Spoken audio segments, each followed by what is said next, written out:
Alright, good, super. So welcome, hi, my name is Shiro. I'm a comic artist. Now usually... oh, the rules, I almost forgot the rules. The rules are very important.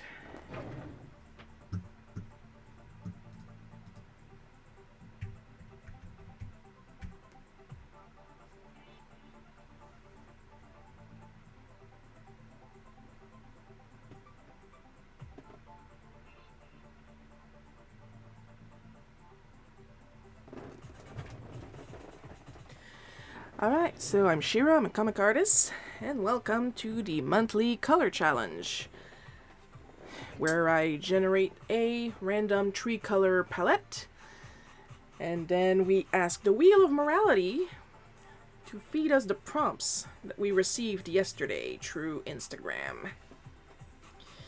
So basically this time around I didn't get a lot of requests, so there's at least going to be one that's not going to be picked. We got 5 requests this time, so I'm gonna put the music a little lower. Now the microphone is a little far from the computer because I'm at my traditional drawing desk. So there is a good friggin' chance that you might not even hear the music. I just can't put it too loud because then it's too loud for me and I can't stand that. And then I feel like I have to talk super loud to go over it, even if for you guys it's probably very low. Sorry about that, but it's gonna happen again. So, first things first, we are going to name the colors we are using today. This time around I used the app Koolors. Coolors. It's basically a palette generator. And then I used a D20 to tell me how many times I was going to randomly generate the palette.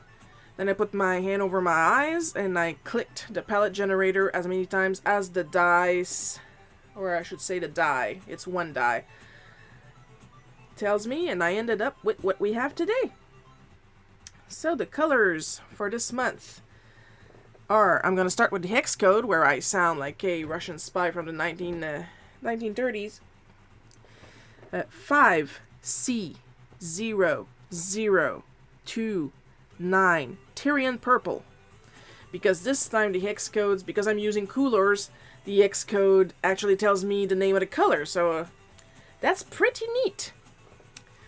61304B Violet, and in parentheses GTC. I have no idea what that means. Well, JTC I should say, but I have no idea what that means. Adding to the list of me being an artist and not knowing my art terms. And 857C8B taupe gray. So basically what we ended up with,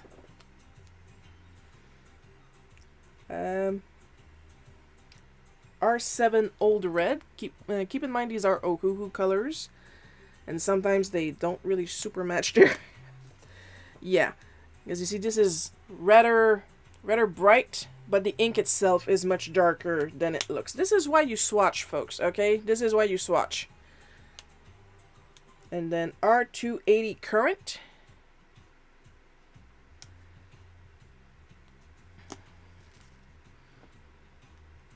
Once again, the color itself is lighter. And finally, RG120 Red Gray 12, which looks frankly gray. Hi, Coco. I just saw you pop up at the bottom of my Streamlabs chat. I was like, oh, right there, in bright orange, too.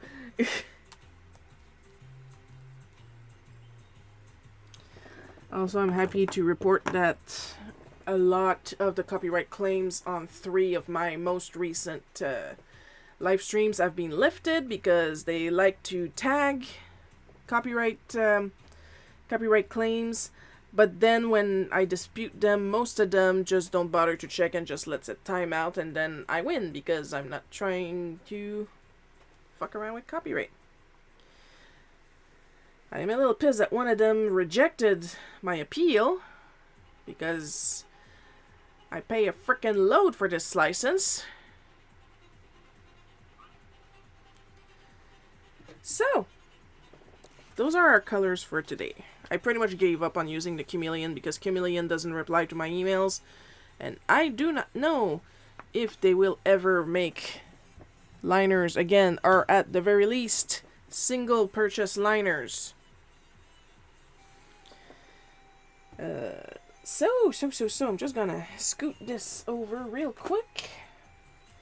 I got my big, am I gonna say it? Apparently not. I got my big sketch cards and my small ones out because one of the prompts is a big one, but I think I found a way to make it a little easier on me, so, but I'm still going to need a big sketch card. So, without further ado, because I have no sponsors to say without further ado and then make another ado, our beloved Wheel of Morality.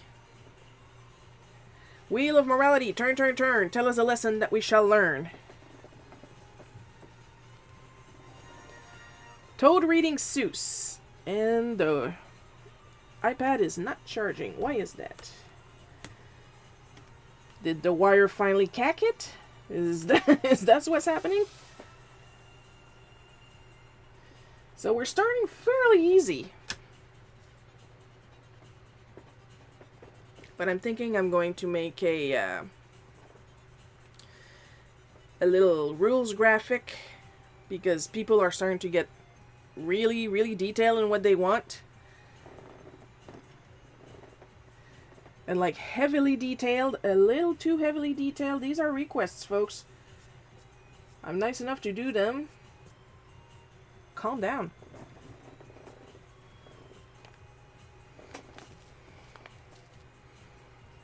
Now, I'm mentioning this because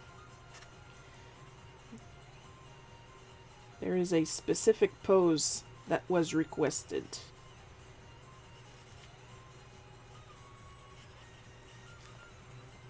I'm gonna do it because it's fairly original, but still.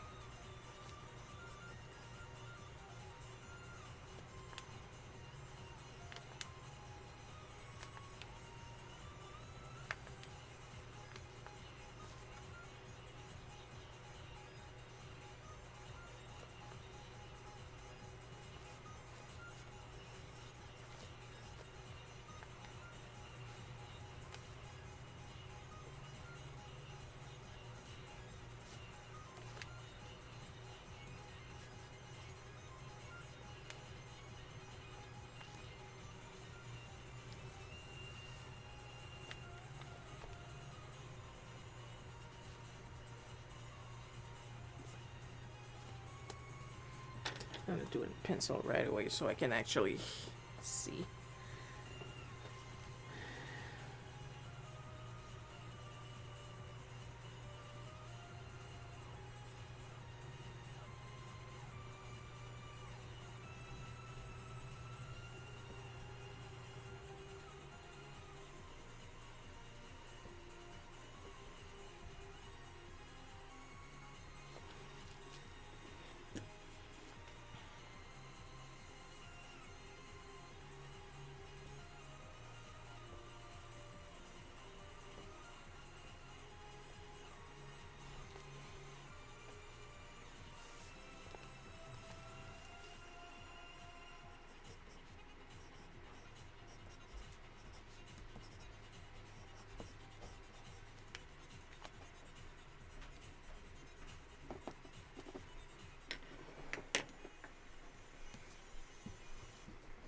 This is supposed to be a light, but I don't super like where it is, so I'm just gonna change the angle a little bit.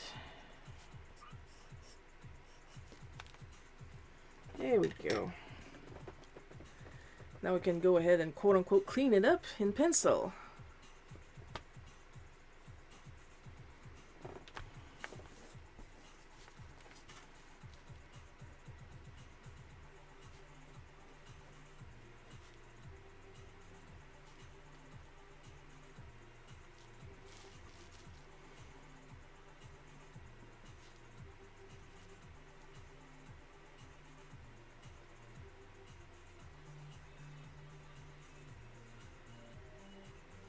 I'm also happy to report that I was able to participate in the latest Red Dot auction organized by Chuck Jones. It's a Chuck Jones charity, basically. I do not like green eggs and ham. I do not like them, Sam. I am. To be honest, I have never read a single Dr. Seuss book in my life. I know the references because that's what I do. I know the references. But that's about it.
Cadbury cream eggs for me, please.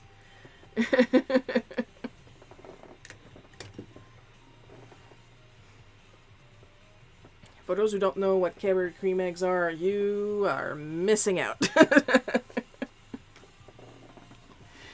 Me and Coco are some of the rare adults that can still eat them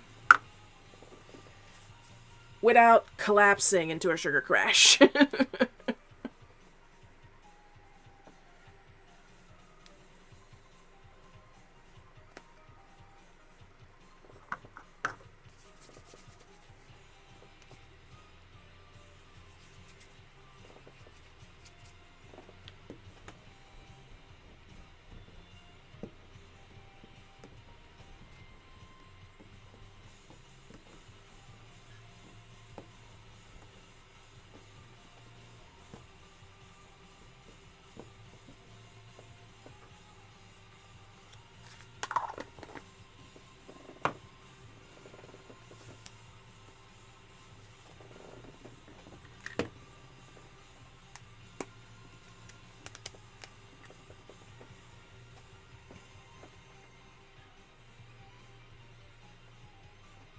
Oh, Super Dudette 808 is here. Hello, Super Dudette.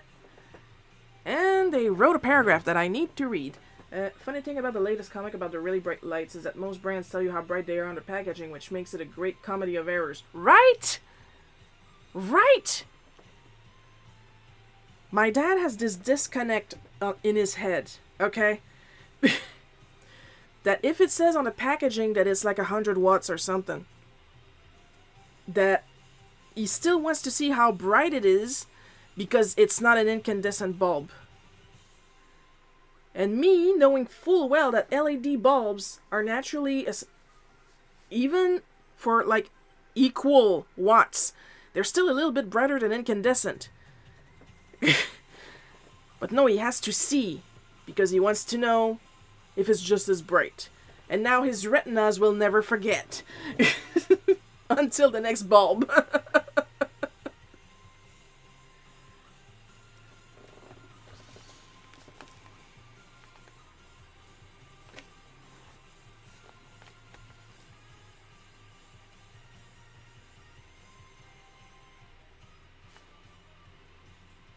Normally I would like... Whoop, whoop, whoop. Oh dear, we have a spot. We have a spot.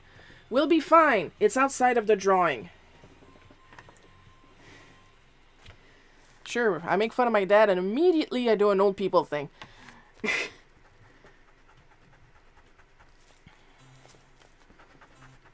If my Tony razor doesn't do it, a little dash of white Posca will do the trick.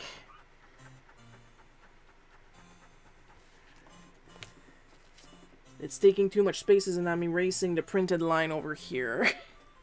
Little dab of Posca it's gonna be when we get to it.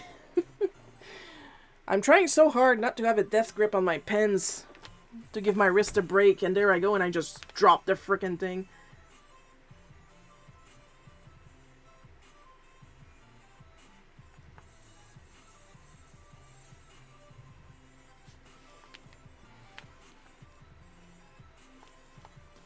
Now, for those wondering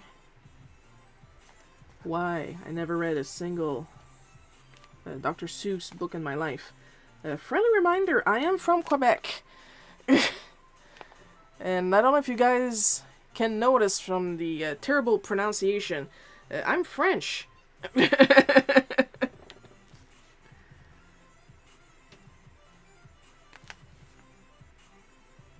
So while I don't doubt that Dr. Seuss was translated, Dr. Seuss was not one of mine, quote unquote. As far as I know, he never really showed up in my house. What we do have are Walt Disney Present books. Now those, I had a whole collection. Pretty sure I still have them. They're just in the attic. Almost all LED bulbs are brighter per watt than incandescent and fluorescent, which is why their lumen count is listed on the box these days. Oh great, explain lumen to my dad.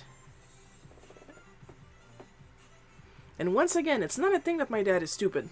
I keep saying, okay, there's like one smart person in this house and it's Dad. My dad is not stupid, but it'll take a while before he believes. You know what I mean? He's a non-believer until he hurts himself with it. That's what's happening with my dad. Most things are never translated well. I don't know. I like to think that the Walt Disney Present books were well translated. There was not a lot of text in them though. There was like about this, like to the scale of my camera. There was about this much image for this much text. You know. But I like they must have been translated at some point, the Dr. Seuss books, and that I would be curious to see how they figured out all the weird nonsense rhyming in French. They must have done it at some point because, like, my province is known for translating stuff. Y'all do everything different in Quebec. You even had your own version of Sesame Street that wasn't unaffiliated with SS instead of the cultural translation other countries used. So I bet you had your own books as popular as Seuss. We did have Sesame Street. So I bet you had your own books. Okay, yeah, it's repeating. Here's the weird thing about my Sesame Street. Is that we had both originals at the same time there. We had both original Sesame Street and Sesame Park. And Sesame Park was basically original Sesame Street, but they cut in. Why am I doing so many hand gestures? You guys can't see me.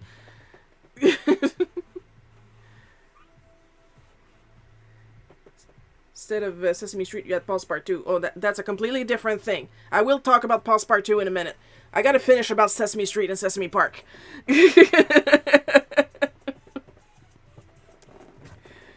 Well, on the topic of bad translations.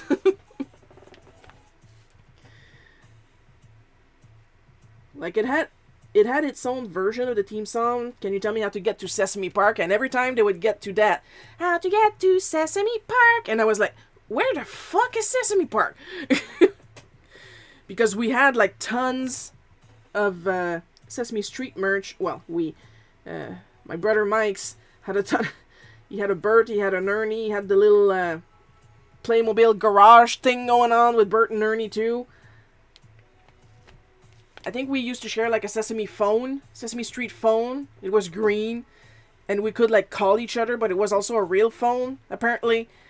And we had buttons to call the different characters. It was something. Sesame Park, basically. It was just like little vignettes inside the actual Sesame show, where we had our own Canadian puppets, Louis, Basil, and Dodie. which respectively were like a little skinny prairie dog, I think, a polar bear, and a green old lady that was also a pilot, but she was a bad pilot, so she would crash her plane all the time.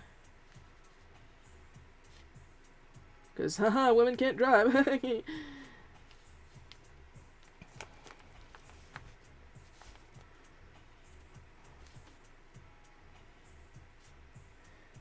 But yeah, we had Sesame Street. We had Canadian Sesame Street. Which was regular Sesame Street with a little bit of Canadian in it. Now, I'm not sure what Basil and Dodie were meant to represent and or teach. But I remember Louis was the one that would teach French.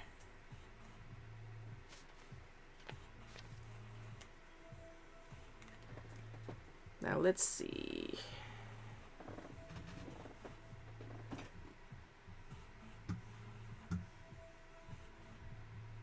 Scroll up so I can see what you guys were saying.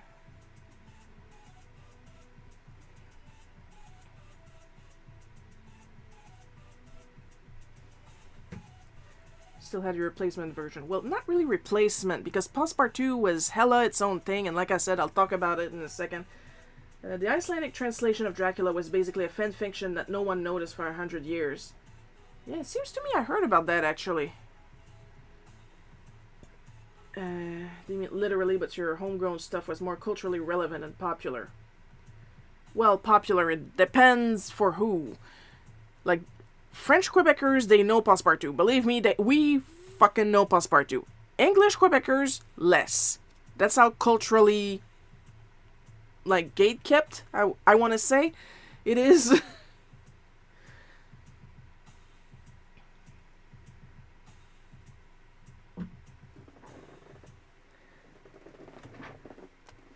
Now, my question is, was the translation of Dracula the only one that was basically a fanfiction? Or were there a couple more books? Because the concept sounds familiar to me, Super Dudette.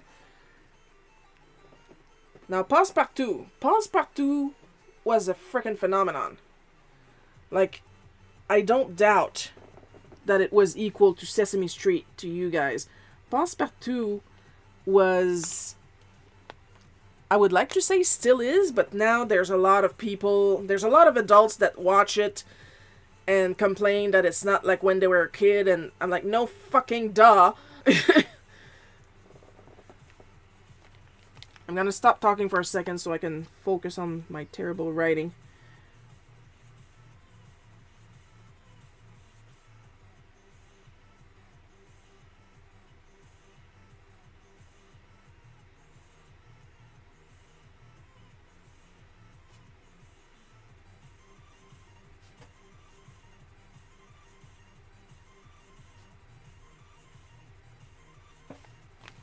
Bah. I hope that was more clear.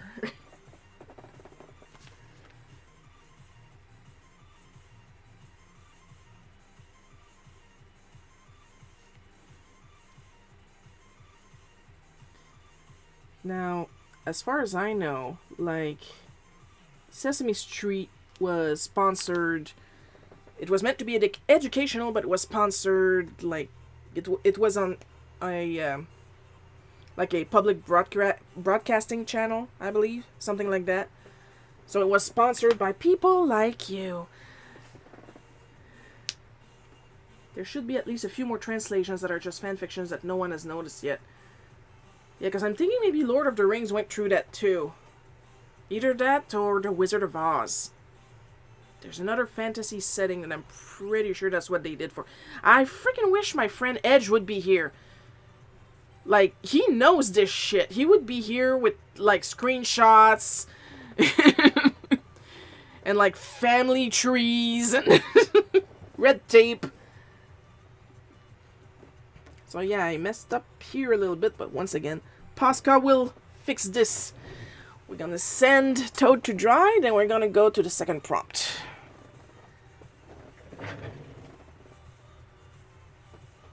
Oh, not you. You. I'm mixing up my photo app and my wheel app because they're both like round rainbow circles. We definitely have American stuff that is incomprehensible to foreigners and even other Americans. Yeah, like common sense. Anyway, let's bring the wheel of morality back and see what it picks for us next. Wheel of morality, turn, turn, turn. Tell us the lesson that we shall learn. And why are you so friggin' loud all of a sudden? You have no reason to be this loud.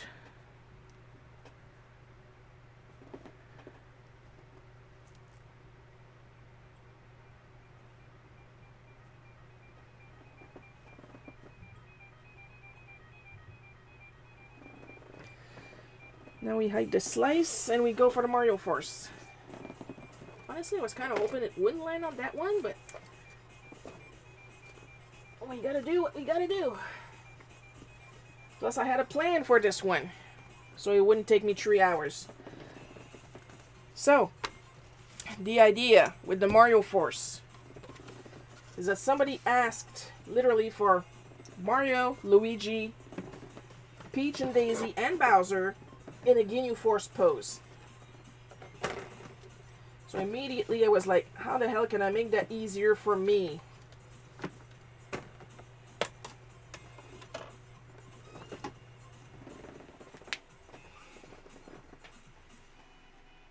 Lol, burn.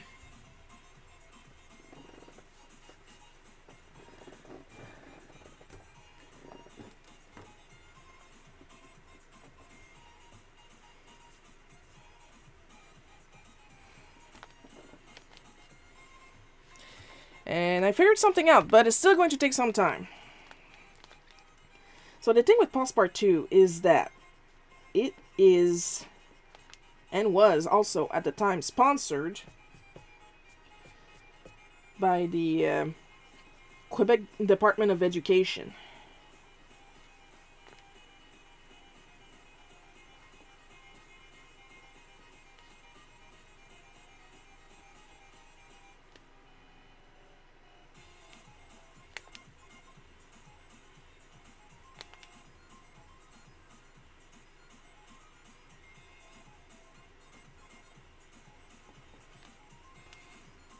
So instead of just sponsored by viewers like you, it was literally the government that was sponsoring, that was producing, really, Passepartout.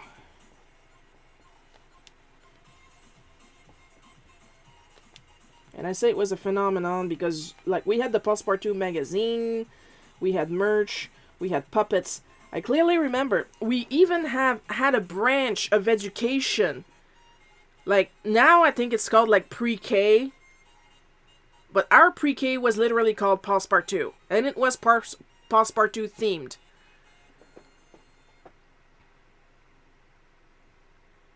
If you want complicated, the commission link is right over there. Exactly.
Oh, great start.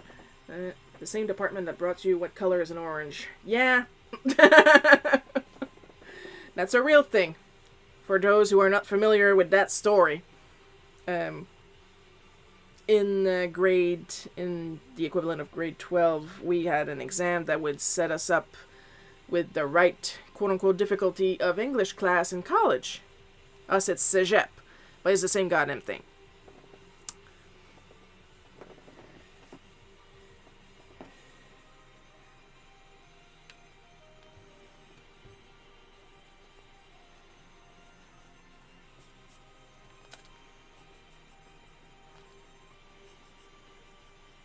And literally one of the questions on that government-mandated exam was, what color is an orange? Please answer with a full sentence. And I don't know what stopped me from just replying, seriously? But I did give some eyes to my English teacher at the time. And then she gave me the shrug of, I don't know either, it's fucking stupid.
Now, for Peach, I'm going to use her classic design because I know that the artist draws her more with her regular hair nowadays, but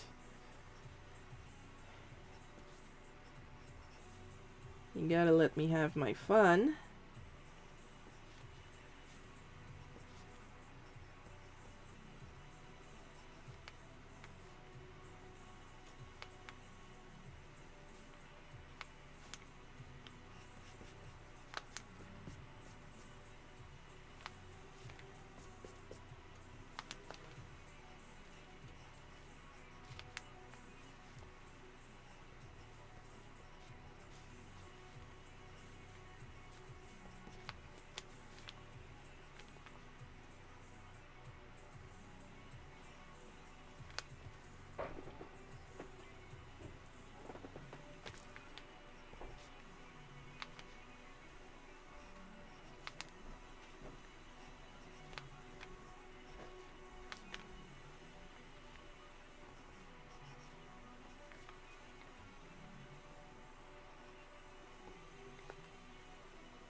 What the hell?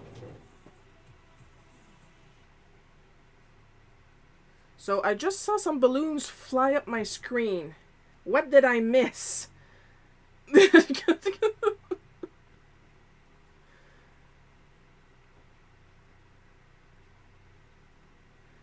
It's somebody's birthday and I don't know what happened.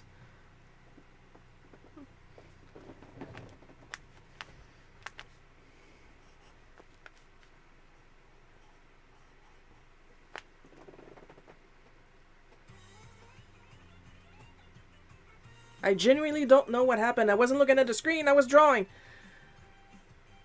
Did you guys notice anything?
I'm gonna shrink his hands because this version of Bowser has really tiny hands. It's gonna be very noisy for a second. I need to sharpen my pencil. And it's still long enough that I can use my electric one, so yeah.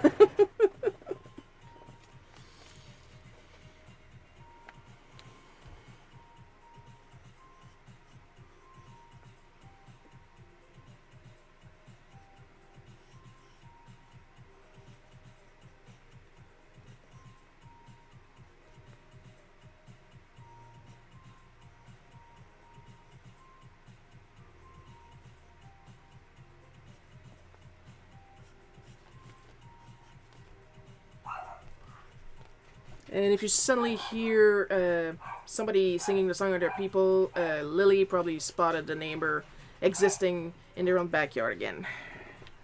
This is normal.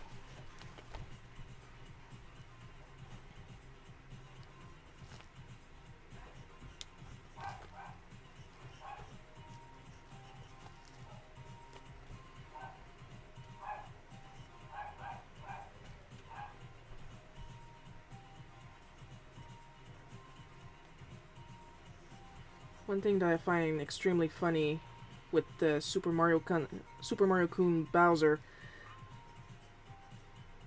is that he is just naturally adorable.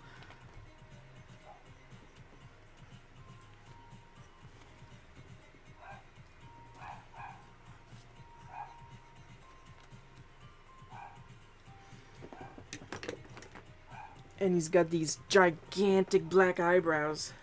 Your sharpener sounds like when Ness and Co gets roboticized. Oh great, even my sharpener is nerdy. I like that.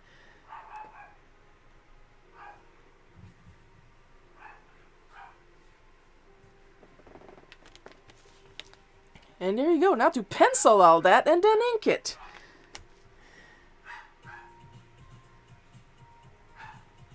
Temperature is pretty stable. I got the fan going on in this room, so my computer should be okay. It is still like nowhere near the maximum Maximum temperature. Now, when you know what's interesting about the Passepartout, real quick. And then I'm gonna spend an hour talking about that. At the same time as Passepartout was being filmed, and there was this adult TV series that was playing that had two of the actors from Passepartout, and they were being filmed at the same time. So we had Jacques Lheureux, who was playing Passe-Montagne, a very goofy character. His role was to help with language. And then you would turn at night to the other show. Keep in mind that Passepartout usually played like at 6 p.m. at night after supper. Then you would turn to another channel, and then you would see Passe-Montagne hire a prostitute in the early 1900s, like 1901. He only did it once, though.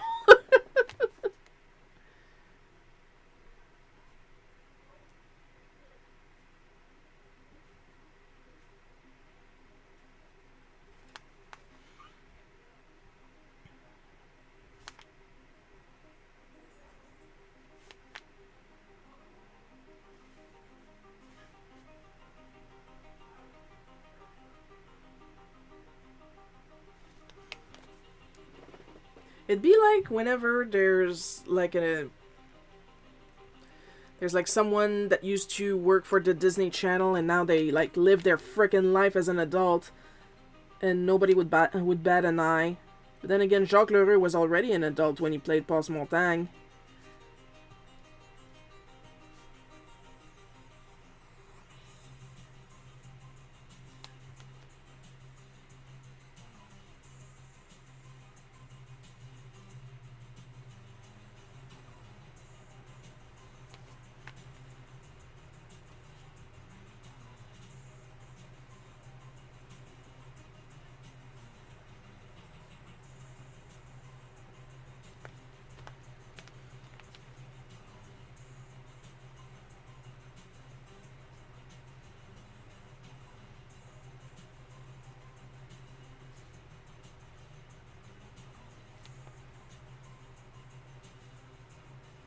For those that follow my Mario comic, I do make a couple references to Mario Kun here and there. Like I drew Mario as Mario Kun, I believe, in Driven Miss Daisy, when Peach was comparing herself to Mario. I drew him as a very confused Mario Kun. And then in Power Trip, I believe, I drew Bowser as Mario Kun Bowser. Like, looking perfectly normal, one panel, and then the next he's got the goofy face and the big black eyebrows.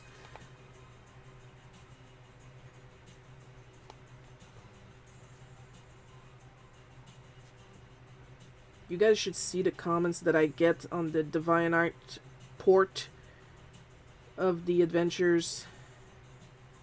Like, right now, everybody is convinced Daisy is dead.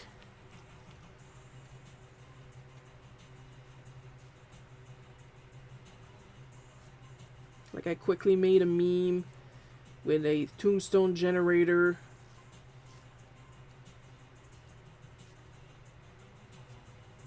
Posted it on the Discord.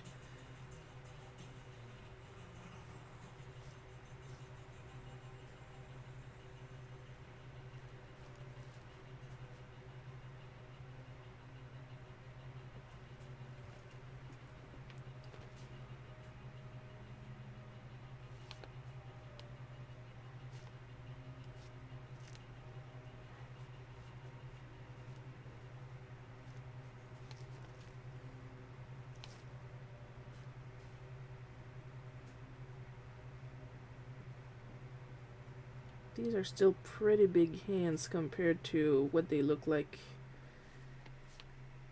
in Super Mario Kun, but I still gotta make him like looking big, so that's what I'm gonna do with him.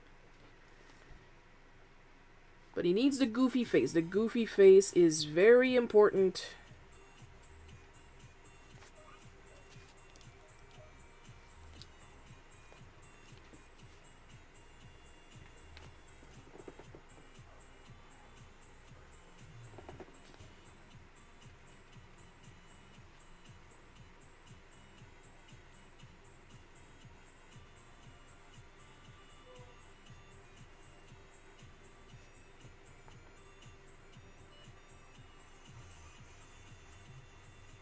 And of course I'm not completely stupid. I got references like right next to me on the tablet.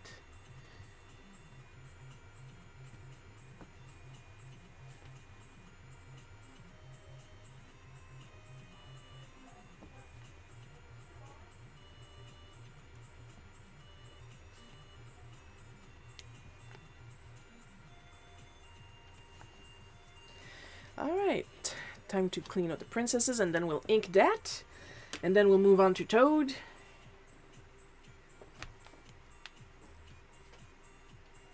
I'm feeling pretty good today, so we're gonna do our best to do all 4 prompts, and if not,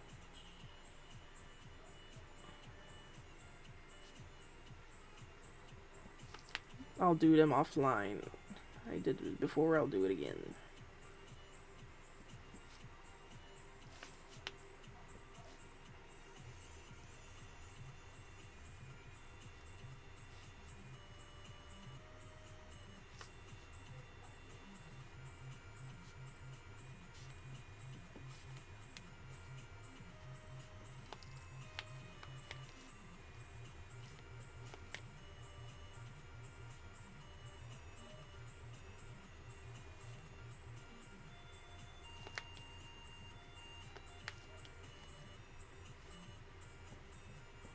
Have I told you guys that I really like automatic pencils?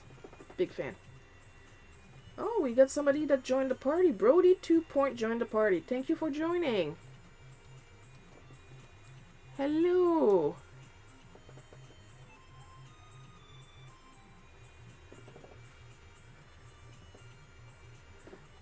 Sorry, I'm trying my best to keep track of the chat. But like I'm literally not looking at the screen, so I hope I don't miss anybody.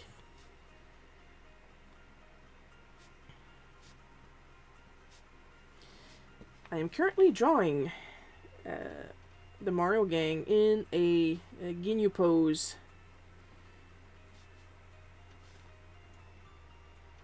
It's the lesser known, more symmetrical one.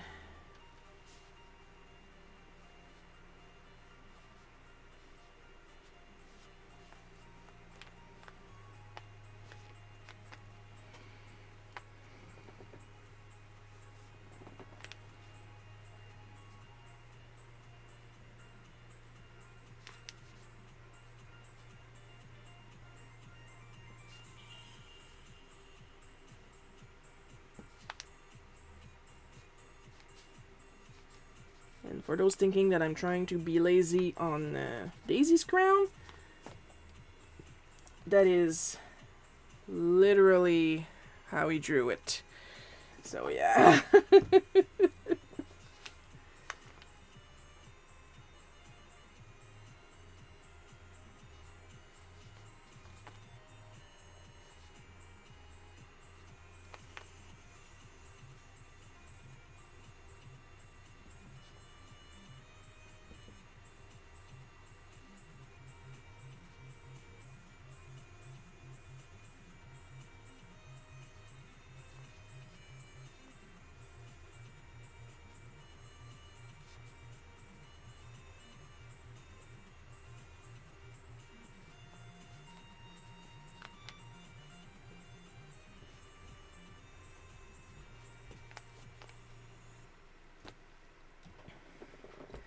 And there we go.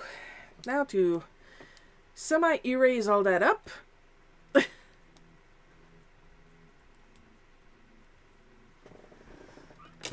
And ink it all.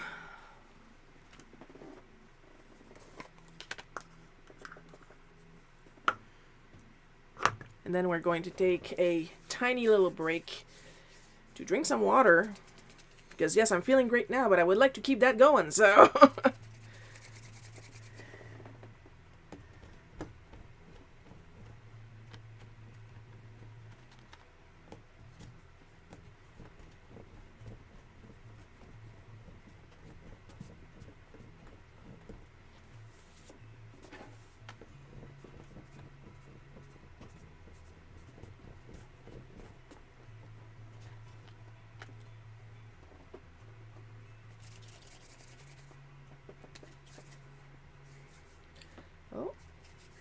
Oh no, it's got a little hat, so it's probably...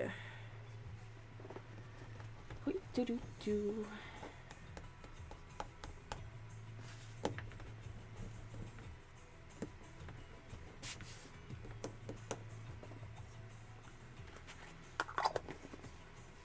I push pretty hard, so it's a little hard to erase.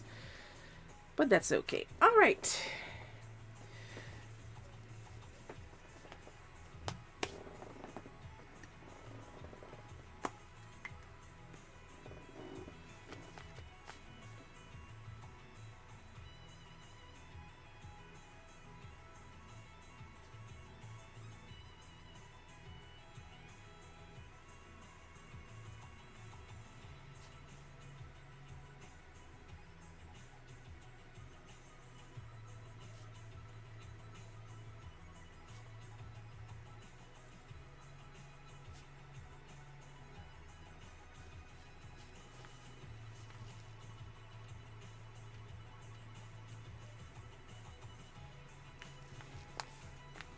You know what's weird? When I draw traditionally, I always make a point of moving the paper as I need.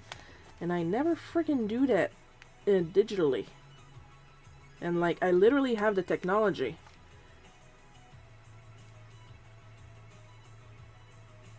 I programmed a little...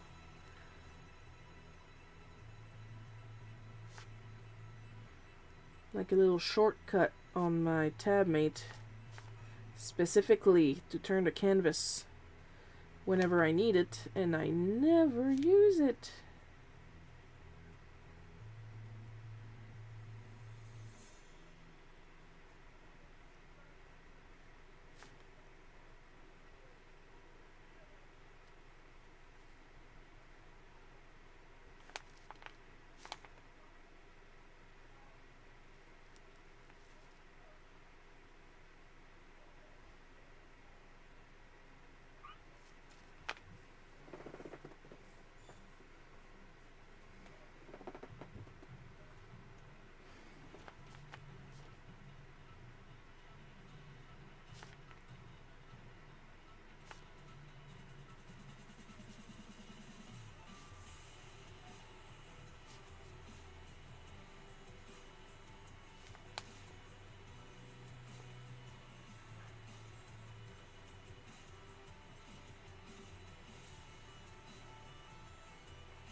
I am currently replaying Chrono Cross.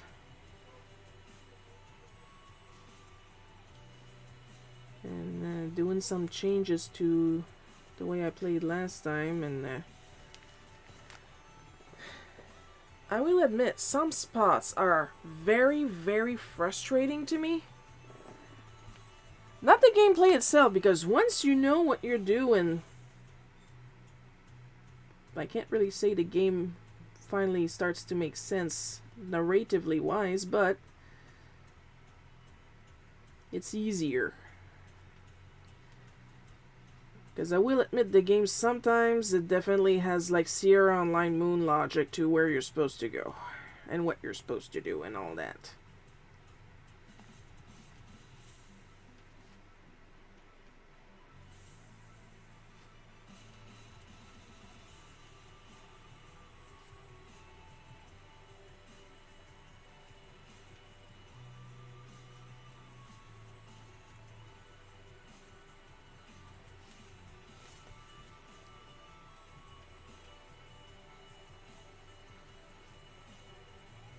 Like, for example,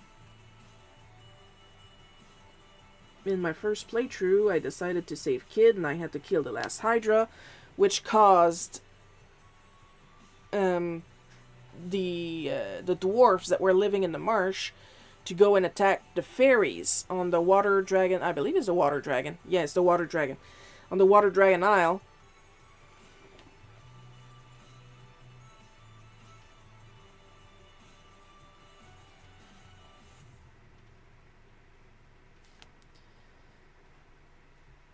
So I figured on this playthrough, I will not save Kid because I knew somebody would show up with some hydro humor.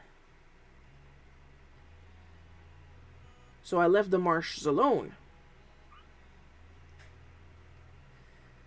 And then I went to the water dragon isle.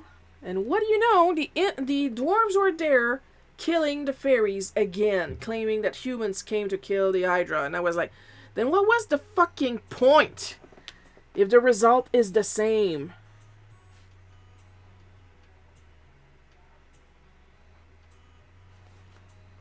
And like, not happy with that. If you decide to save Kid and you go to the marsh right away, you can save a little fairy. But once you get to the water dragon isle, the dwarfs had the time apparently to kill her older sister. So that's why I figured I will go to the water dragon isle first. You know, continue the story and all that. And indeed, the older fairy survived. So then I went to the marsh where the younger fairy was, but the freaking monster that had her in prison already ate her. So the theme of Chrono Cross is damned if you do, damned if you don't.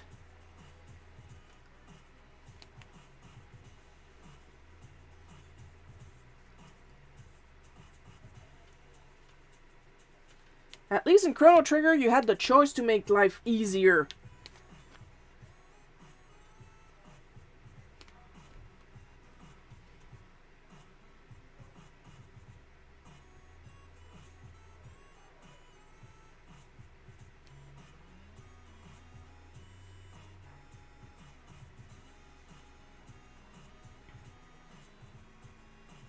And yeah, I'm still on the cheat because honestly, I am enjoying the game without having to hyper focus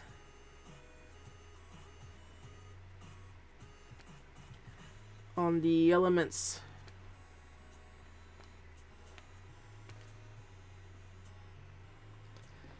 Because the elements gameplay honestly is getting on my nerves.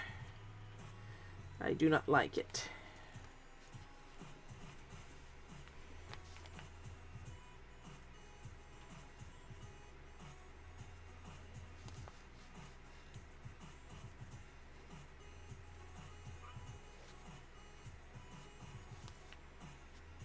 Especially because the enemies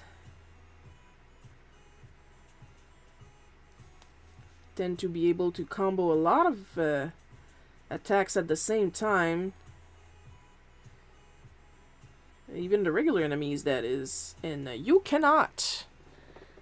Which makes me wonder again and again and again and again, how the hell did I manage to get how far that I was on my original disc version for PlayStation?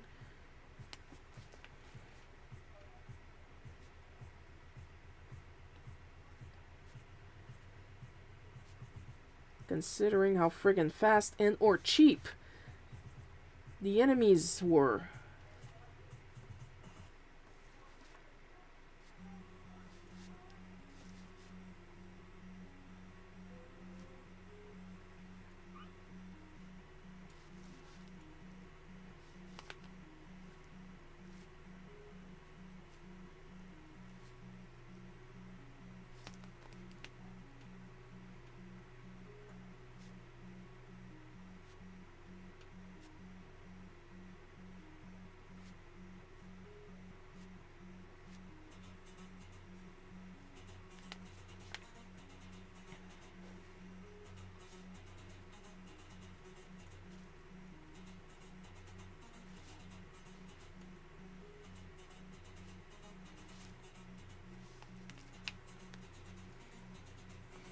One more princess.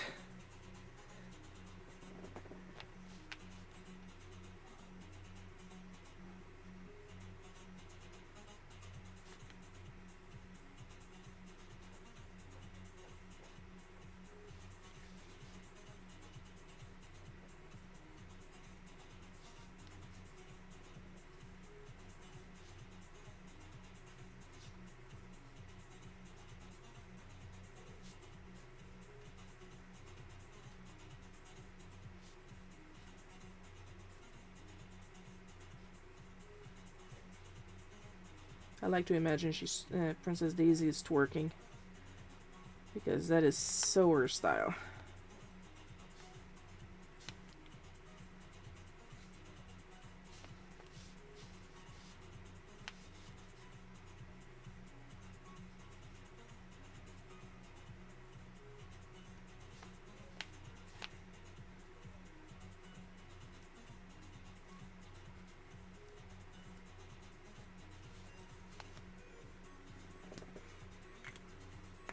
There! Now we put that up to dry and we grab Toad again.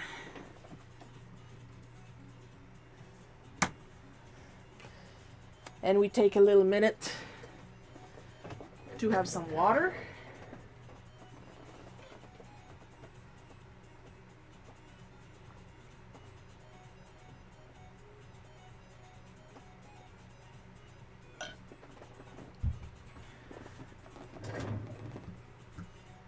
And check some messages, just in case, for reasons.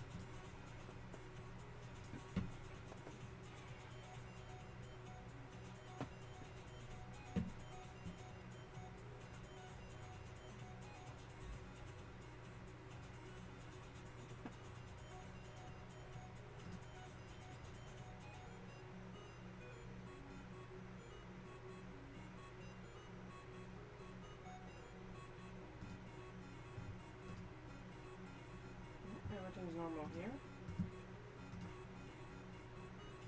So I'm really not sure what the balloons were about.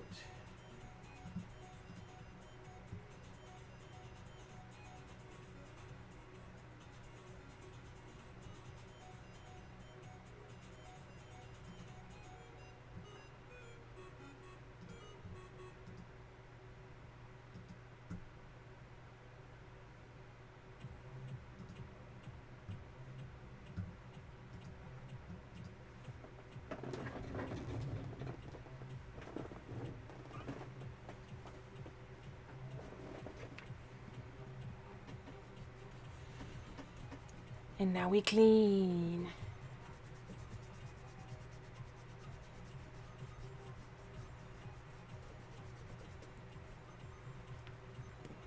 Where's my brush? Oh.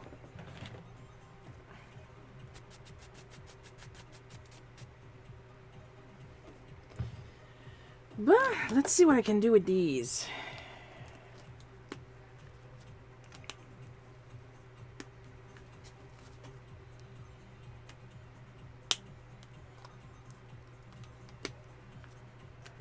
If I could stop opening the wrong...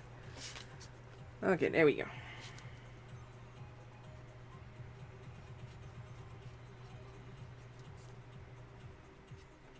I'm in this... Okay, yeah, I'm in the shot. I need to be in the shot! Or else what's the point of doing a color challenge if you guys can't see me color?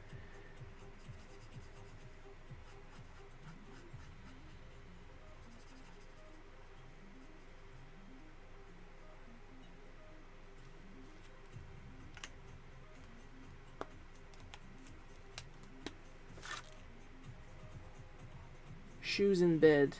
An American thing. I don't even wear my slippers in bed. It's socks, barefoot, or nothing.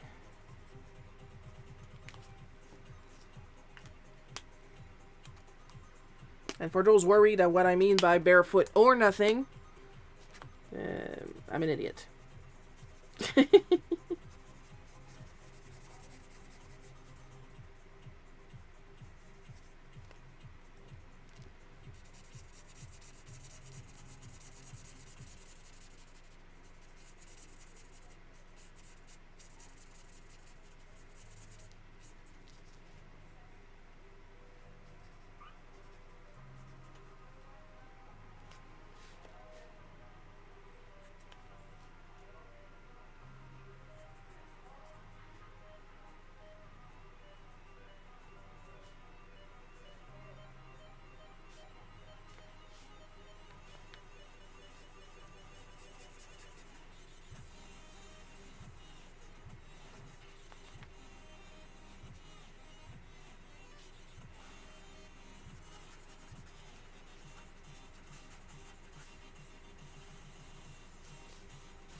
Just gonna add a little bit of color more to the back cover Yoshi.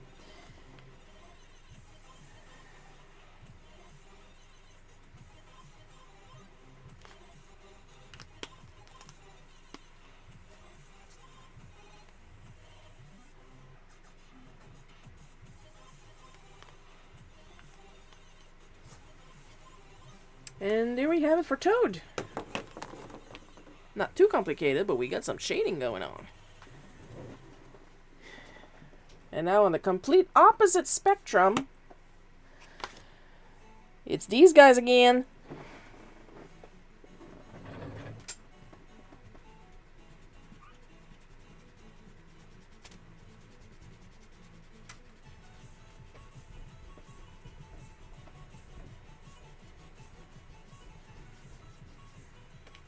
Always good to leave your art some breathing room in between inking and coloring,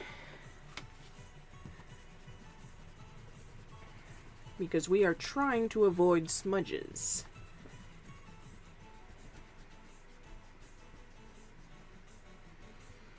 You know, I have to admit I don't really erase the pencil when I'm working on in watercolor.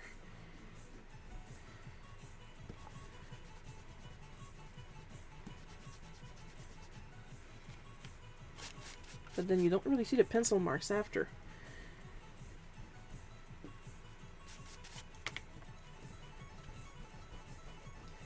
I have been working with a new technique that I do talk about in my monthly newsletter that you can subscribe to. There's usually the newsletter is pinned to the top of most of my socials, and if it's on the social that cannot have post pinned for some reason, it's always in my link tree at the top of the list.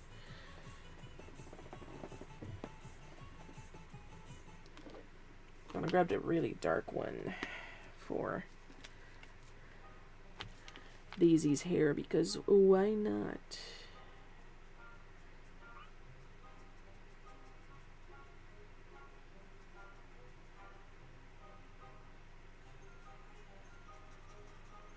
Like, I don't even have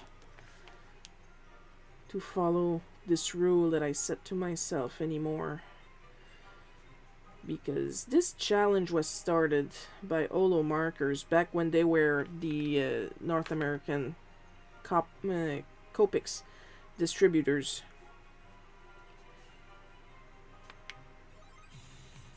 And then when they lost that license, they became Marker Universe, and they used to sell like a lot of marker brands. And then they made their own markers called Olo Markers, which are very good, not sponsored.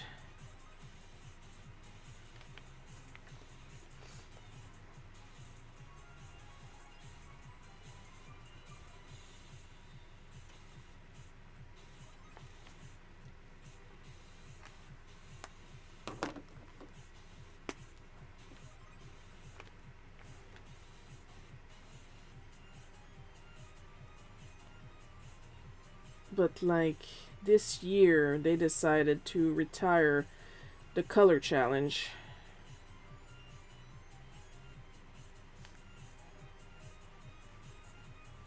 So I kind of scrambled the first 2 months until I emailed them asking them what is going on.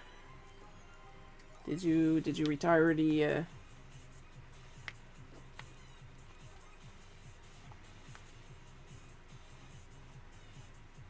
challenge? And they were like super happy, like, yeah, we did, we got more planned, and radio silence on the challenges since then.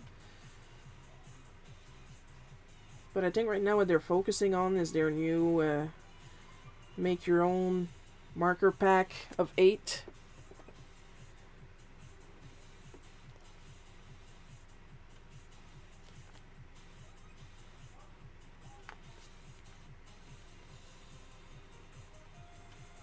So yeah, that's happening.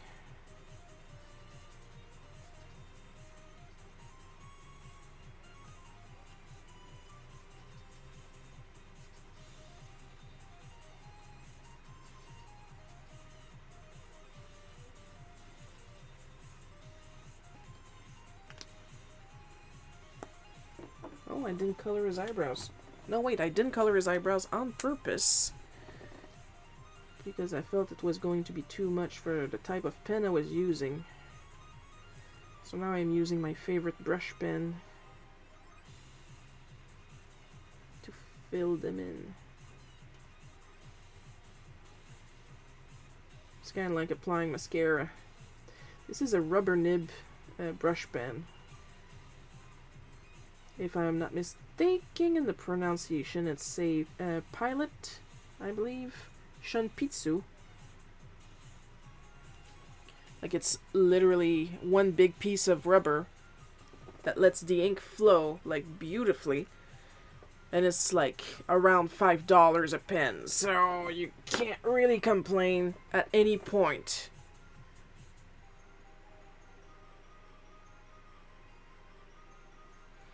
I would like to get you back within the margins, thank you.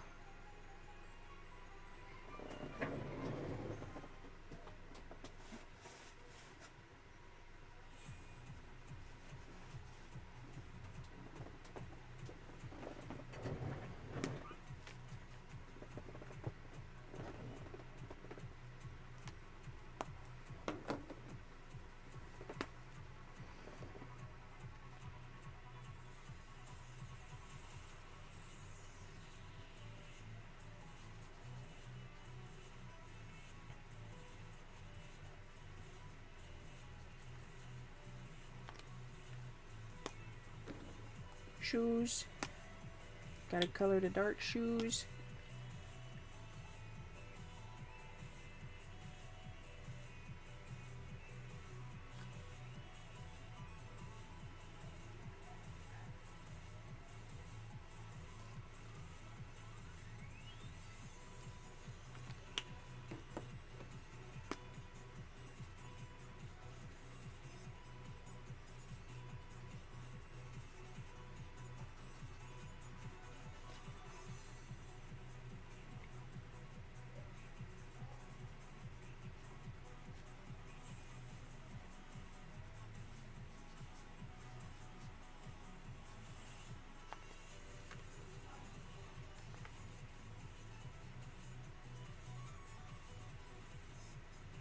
You guys notice that the princesses don't have their gloves? Isn't that interesting?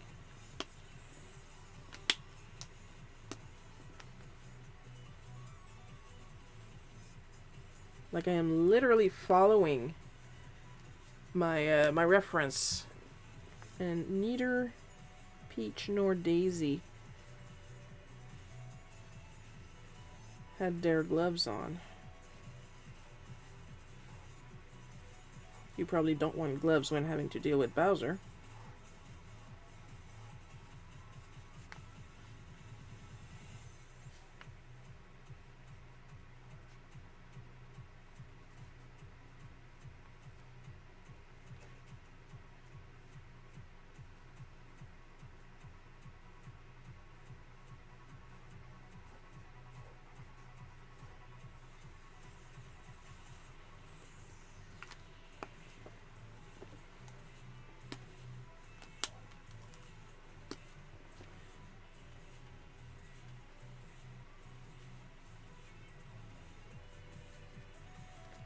Oops, I missed a sleeve. Yeah.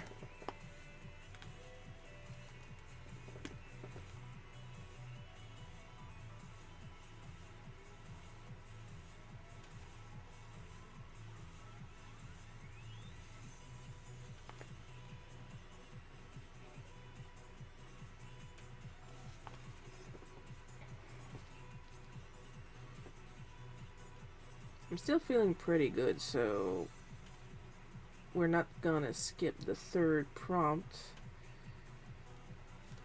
We'll see about the fourth, but like I said, I'm feeling pretty good, so I'm feeling pretty confident, you know.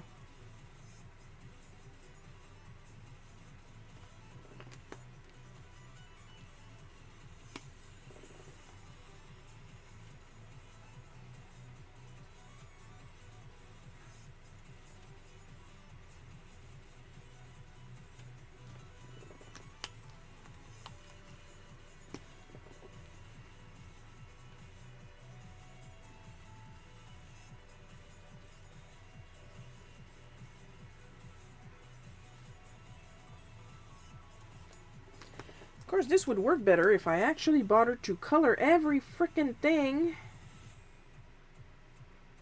Man.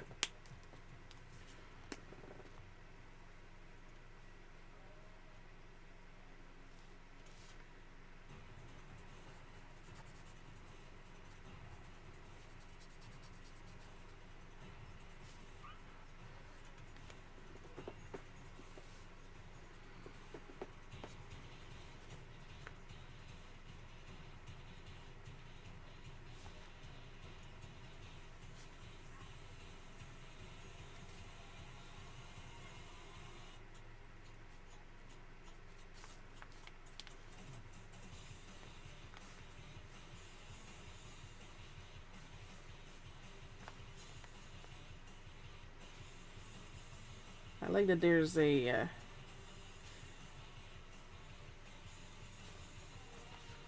an exciting theme going on as I color a GNU Force inspired picture.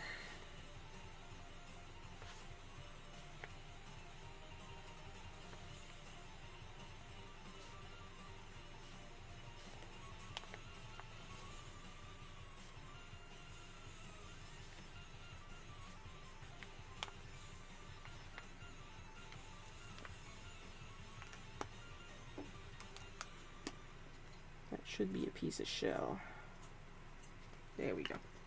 Fun fact, every time I say the word shell, I think about my dad because that's his first name. It's not a secret.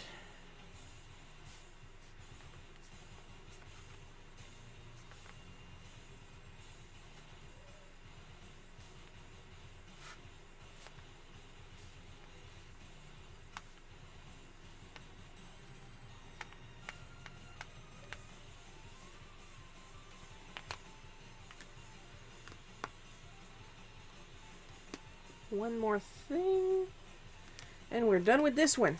You know, I just realized I didn't sign Toad. I'm gonna do that right away, and then sign this, and then we're going to see what the third prompt is gonna be.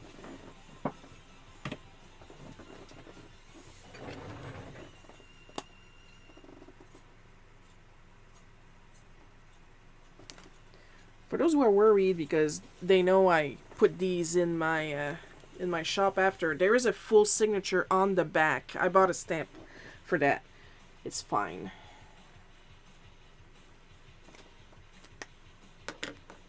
Alright. Let's hang both of these up and move on to the third prompt.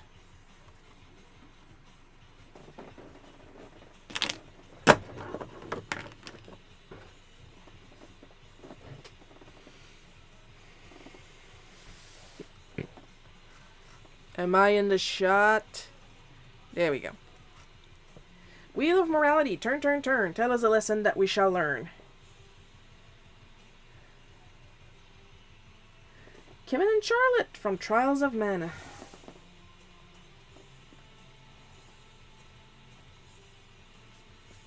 Just gotta go back to those references. There we go.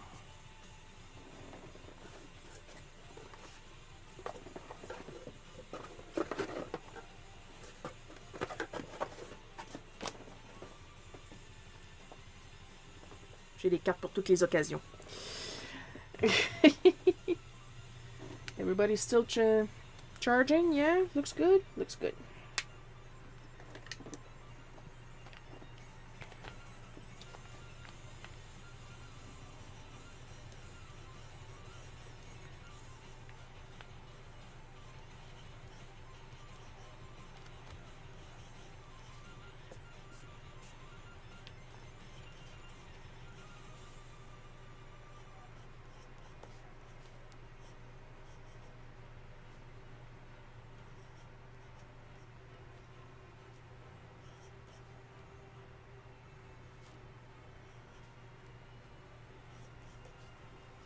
Now, one thing I do like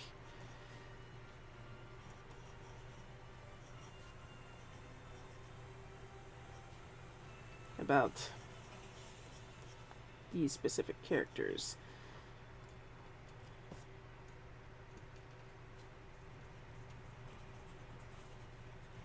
is how fluffy their hair is. Not super easy to draw, but I can't say no to a lot of hair.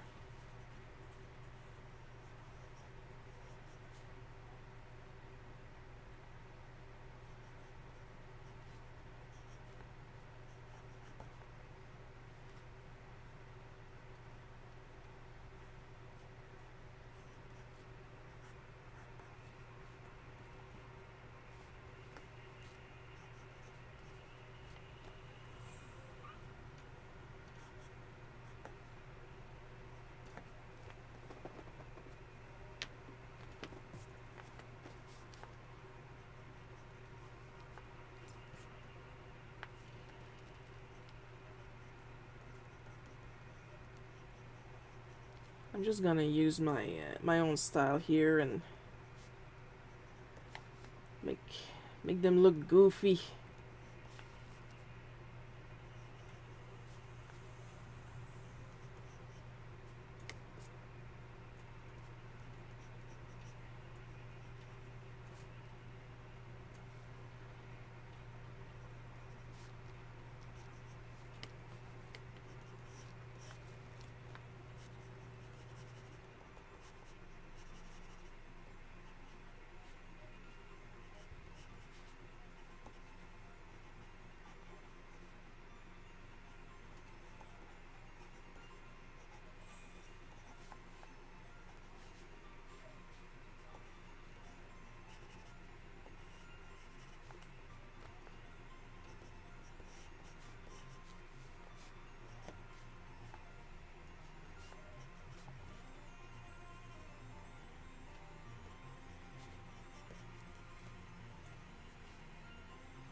Ouais.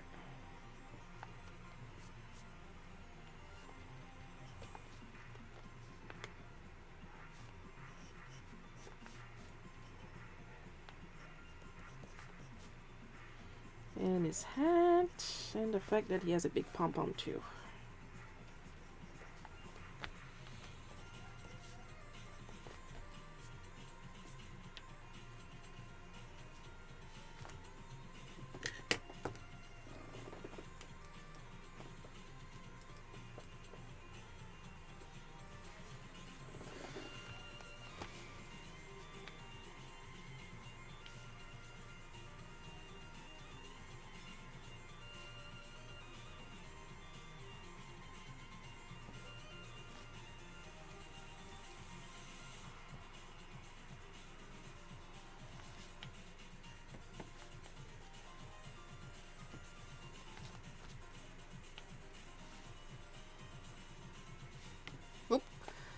I almost slid out of the screen. That's a real problem I have. I don't know if you guys watch my my shorts since I started the watercolor project.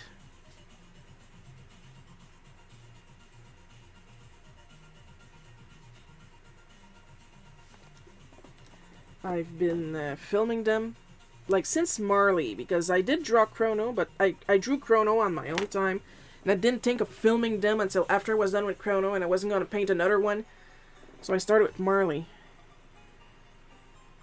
But those who watch these shorts will notice that I have this freaking annoying tendency of slipping off screen while I work.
Oh, seriously?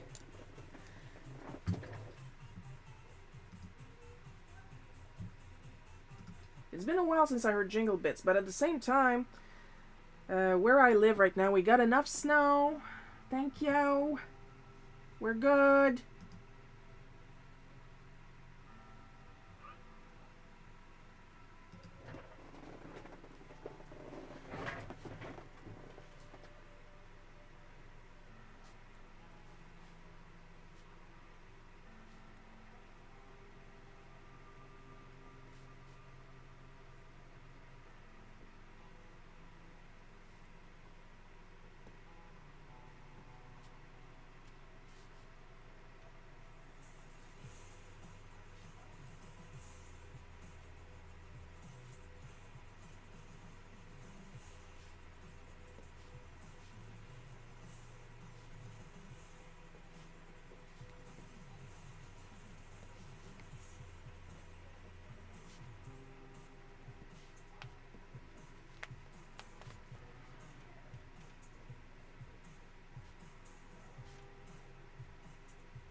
I was tempted to give him sharp nails, but he doesn't have sharp nails in this form.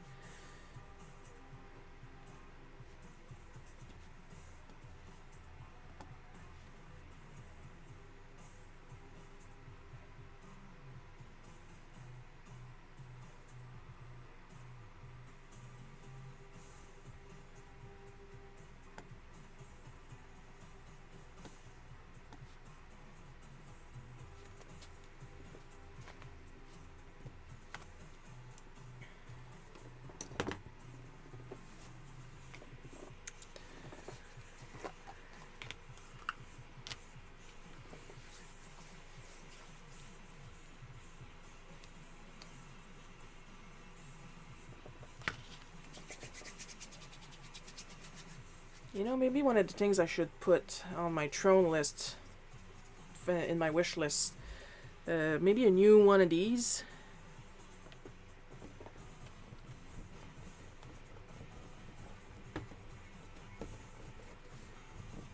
This one is rather old, and it's starting to show. I'm not in a hurry, mind you. Once it starts putting pencil back onto the paper, that's when I'm going to start worrying. It was a good idea to put the fan on today. I'm like pleasantly comfortable in the studio.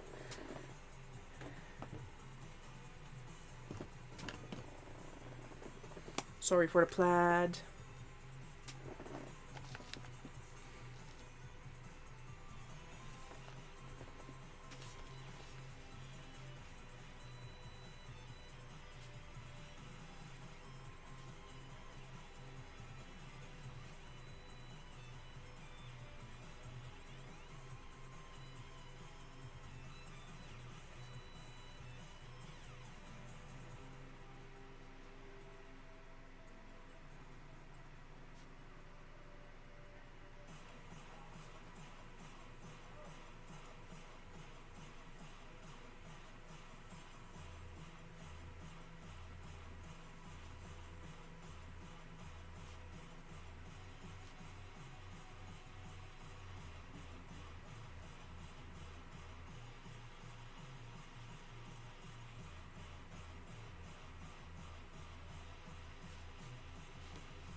Now these fingers are supposed to be closer than us, so I'm trying to make their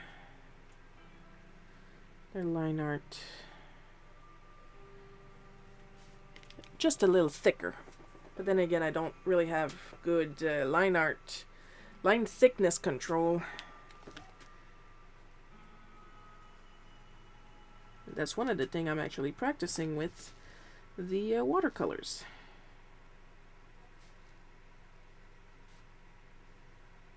In fact, it was my reason for practicing with a brush. So I would stop holding my pens, my stylus, etc. so hard that it would hurt my hand at times.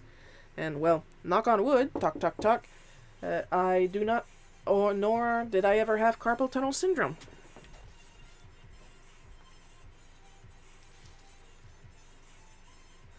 I do try to take care of myself, so that probably had a little bit to do with it.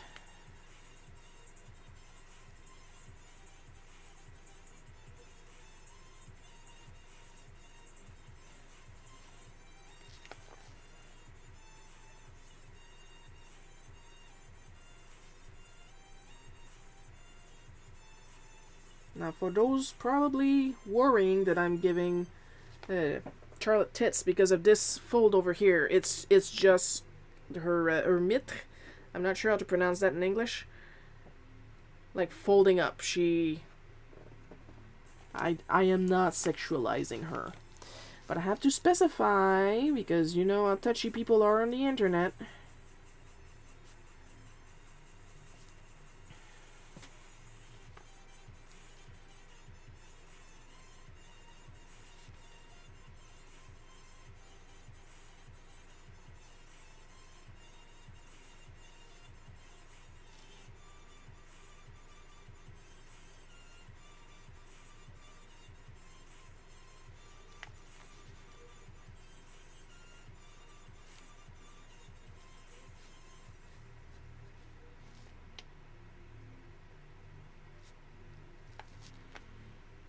Now here's a weird thing.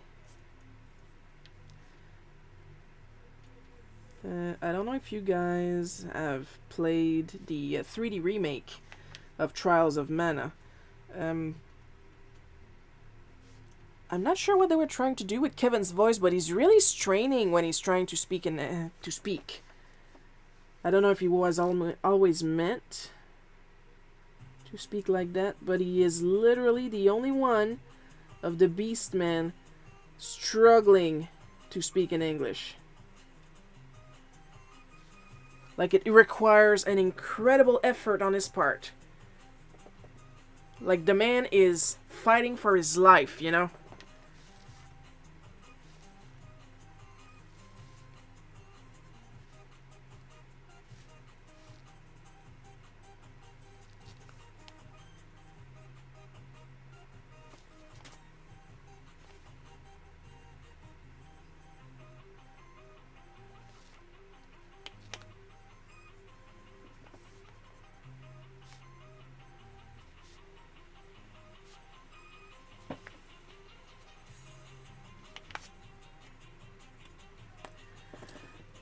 But let's leave him and Charlotte dry for a while.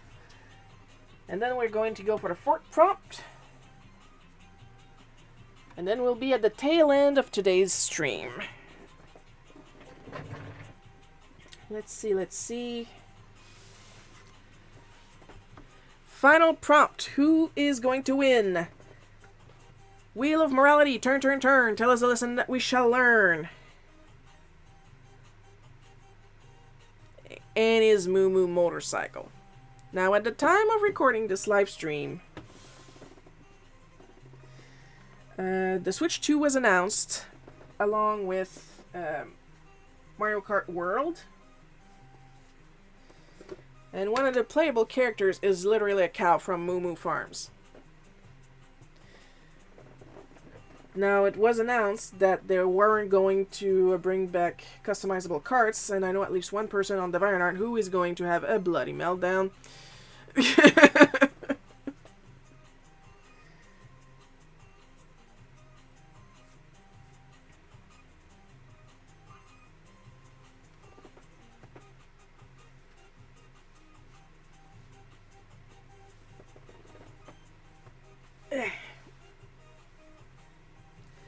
But from what I'm seeing, we get to play as a cow, and one of the motorcycles is literally a boombox.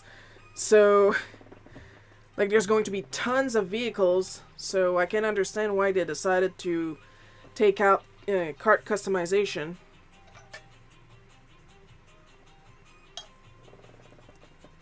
Because on top of that,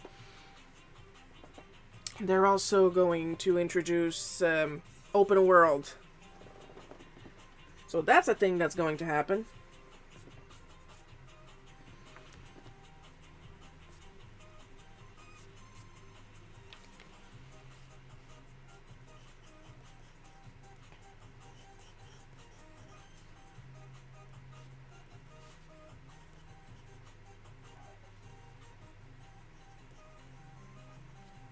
So I'm just gonna chibify it just a little bit more for my own entertainment.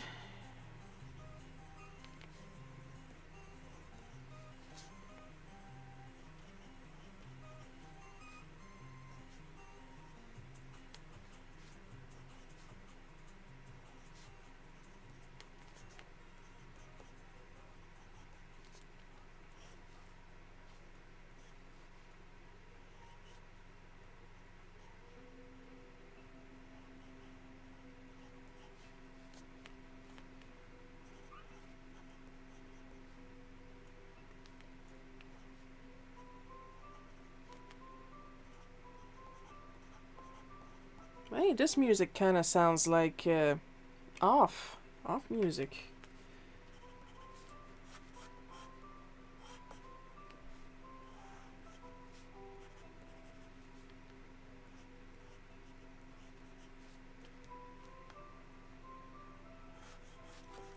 Going to straighten that motorcycle just a little bit so we can actually see it just a little.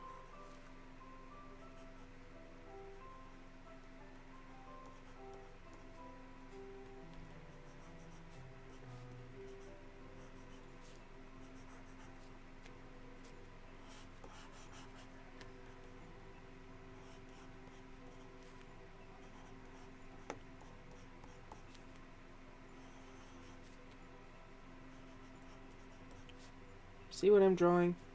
Literal boombox.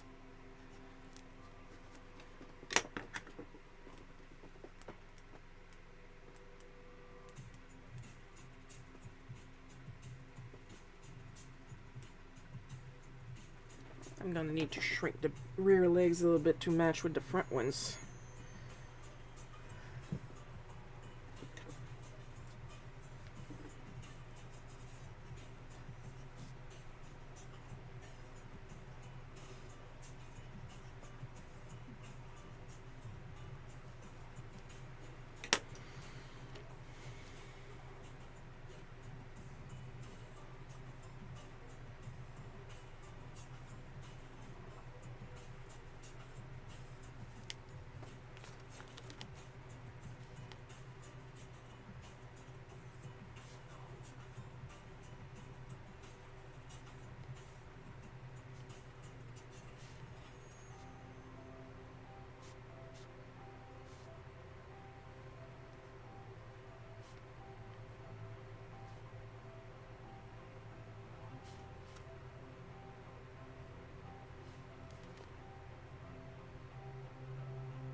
I just want her to be so happy to be there. So they're going to put a cow in Mario Kart, but they still won't put Waluigi in Smash.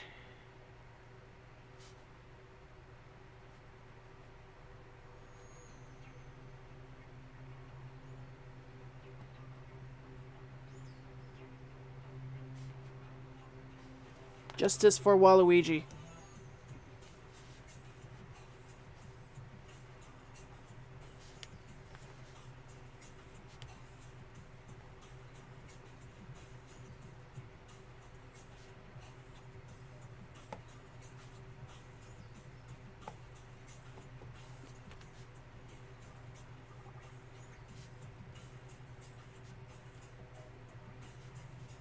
I know an injustice when I see one.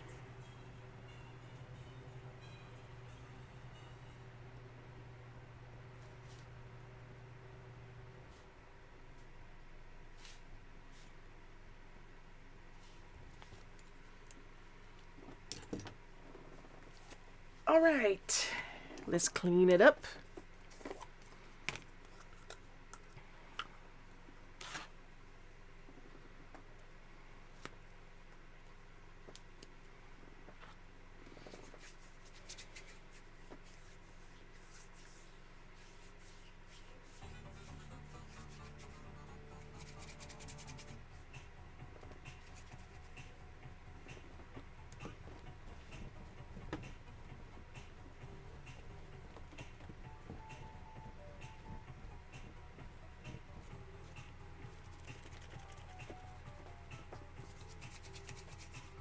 Rubby, rubby, rubby.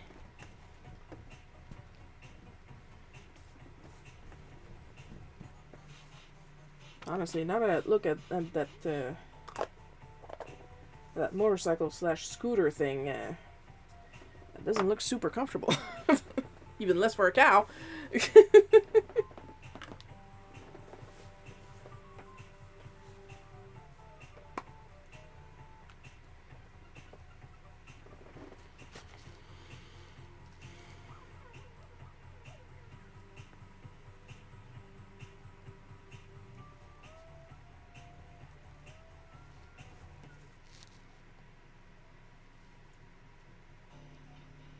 Well, that song ended abruptly. Now, this is a black and white cow, but I am not going to paint her black spots black.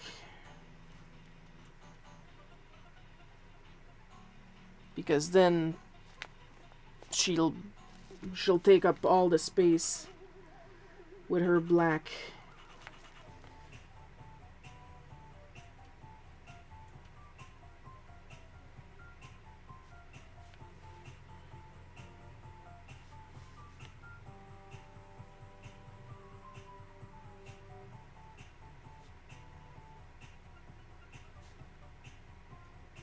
And I am not good with vehicles to begin with. I'll be honest, I struggle with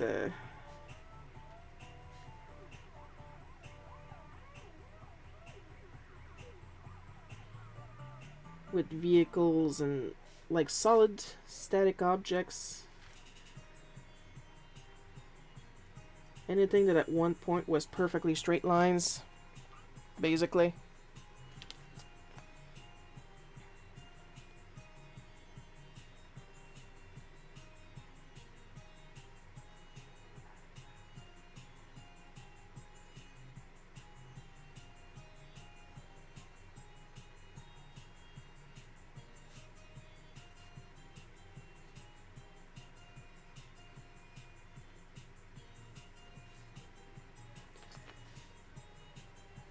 I'm listening to this specific song and suddenly I understand why somebody accused me of using Captain Tsubasa music, because that sounds like an anime I would watch as a kid. Now, I never watched Captain Tsubasa, but it has that aesthetic.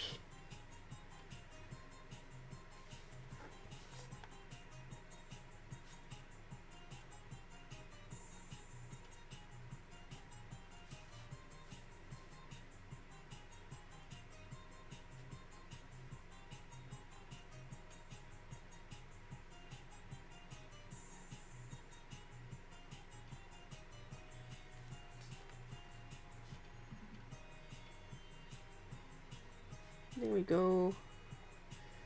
This was my goal the entire time. Little fat stars.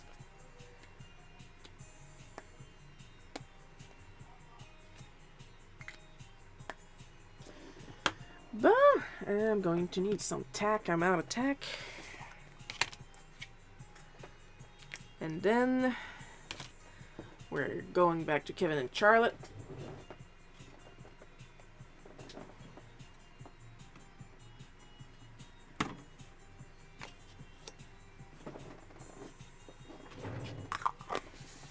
We're in the home stretch, folks. We're in the home stretch.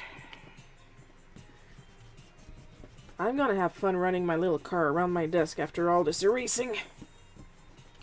For those who don't know, I have a little cleanup car that I call Boombo.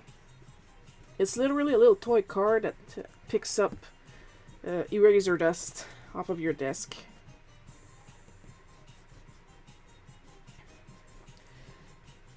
Regulars know that I cannot resist a good immature gimmick. And it works well, so I can't exactly complain. For the new ones, this is Boombo. It has a little, it has a pair of brush under it that when you roll it around, the brushes turn, and then they pick up the eraser dust and put it in the little tank over here. And then you just empty the tank, and you're good to go for another while.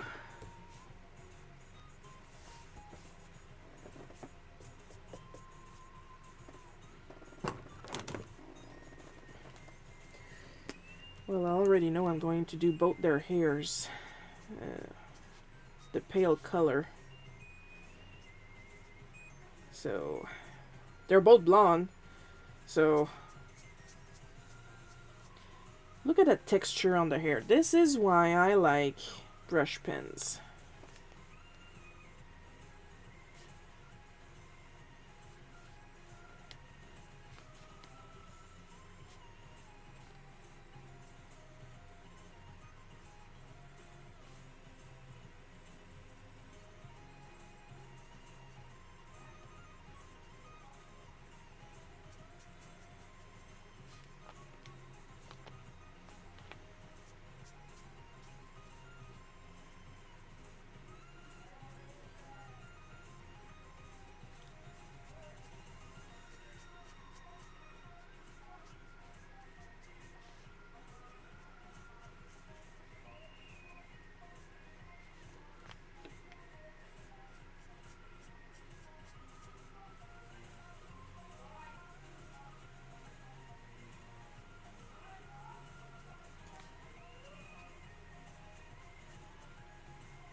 Oh, there's more hair back there. Sorry. There we go.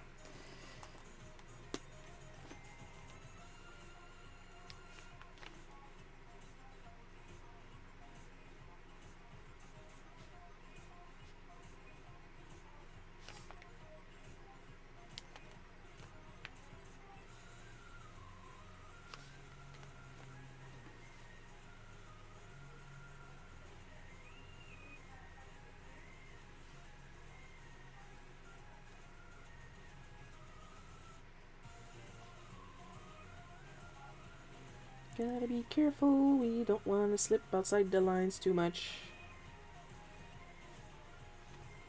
I mean, who am I kidding? I will slip outside the line. I'm just trying not to do it too much. Whoops. Get back here, you.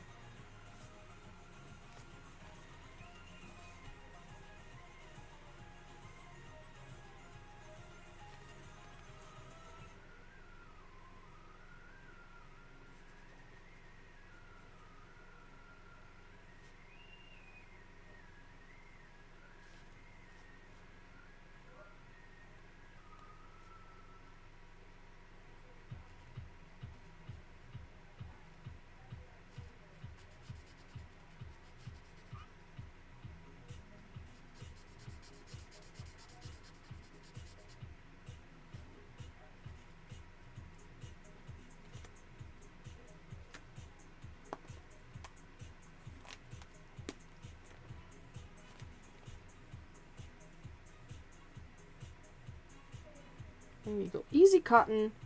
You just dab. That's literally all you do.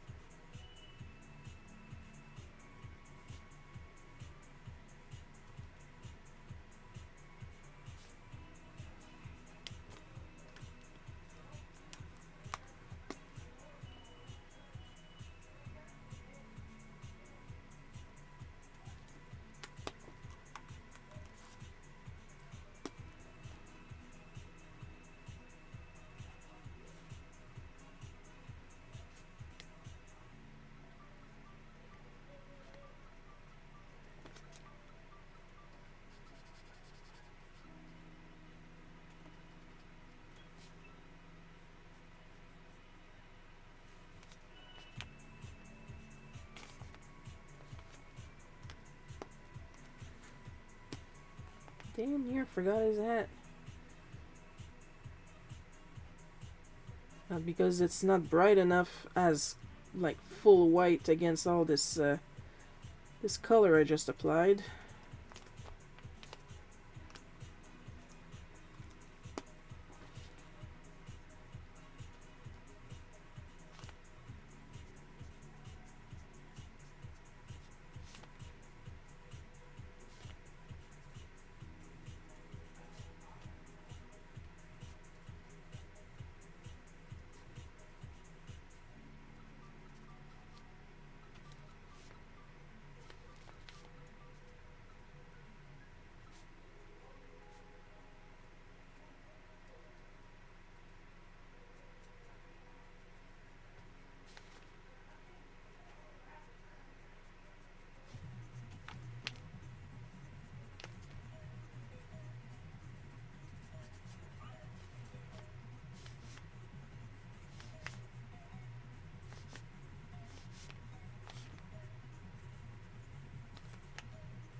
You know, this is coming out pretty nice, if I do say so myself.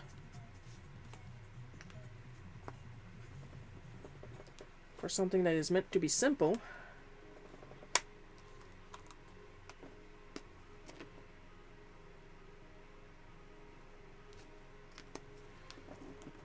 They said while realizing they forgot to add some eyelashes to Charlotte's other eye. There we go. Hang on. Better when it connects.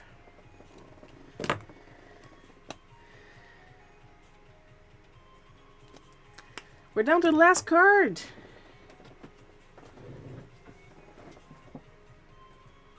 And it's a quote-unquote easy one. And I brought the tack with me. Okay. First, one more big gulp of water. Then we'll be good.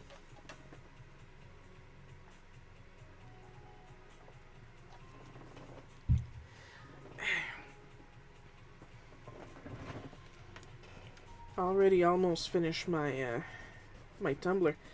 I find it's easier to finish my tumbler on work days, not just because I'm working, but because I do some treadmill in the morning, preferably like right after breakfast.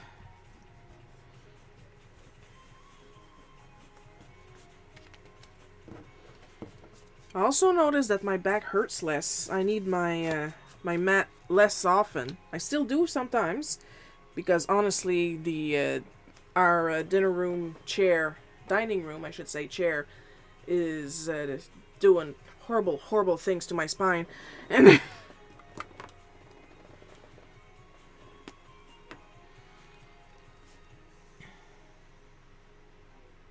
but I always check that my chair is at a correct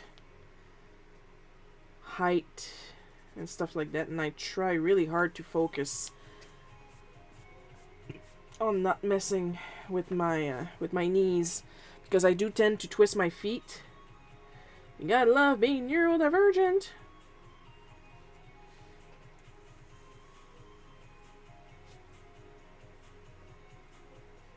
And of course, twisting my feet for a long time will get my knees to twist also, and that hurts when I get up after a session, so I try to be mindful of that.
Would you listen to that? It's the last art of the stream, and the song is like super slow and chill. If it stays that way, it's gonna be so funny.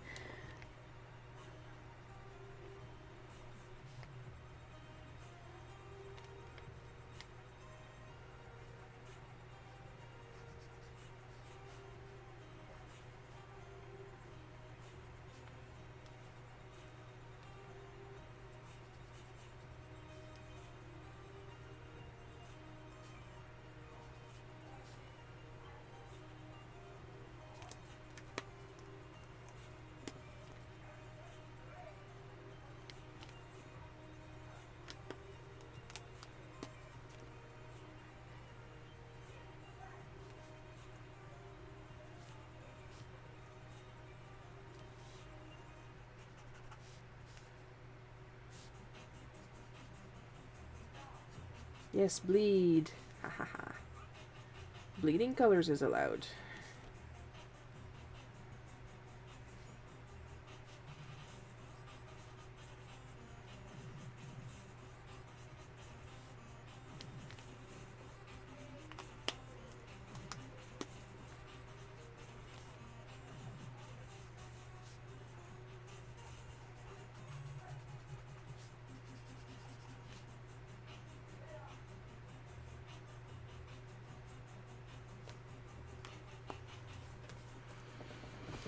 And with that,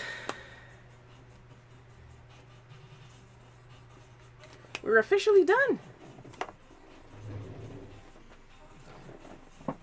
I'm gonna move a couple things so we can actually see all the cards.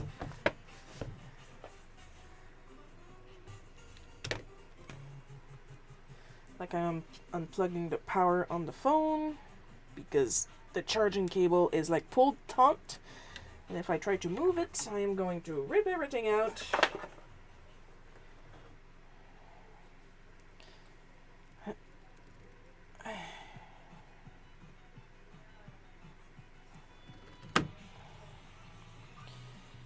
Little straighter, please, if you don't mind. Thank you. So here we have the cow, and the first one we worked on was the toad. And then this big one over here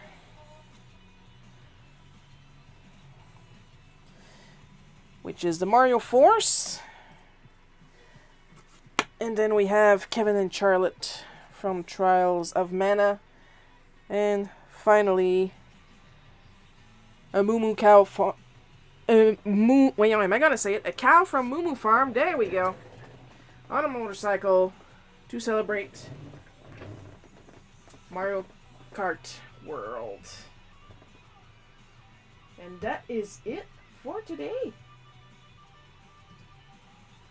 So of course, as we always do, at the end of every stream, doesn't matter which one, but at the end of every stream, we're gonna give extra special caramel drizzled rainbow sprinkles chocolate syrup thanks to our many supporters on Patreon, Ko-fi, everywhere else. Amber B, Paul K, Miss Novice, Sir E, Other, Bad at Multiplayers, Winter the Kitten, Matthew H, Blah 6, and our part-time support booties, Super Dude at 808, who we saw earlier today, and Rocket Mouse. Your continued support is immensely appreciated. Next live stream, of course, going to be tomorrow for the weekly bootleg cookie comic at 1 p.m. Eastern Time. That's my time, not your time. Maybe your time. I don't know you. I don't know your life. Hope you guys had fun watching me draw this. I had a lot of fun drawing it, surprisingly, despite how difficult some of those subjects were. And I'll see you guys tomorrow. I love you all. And bye-bye.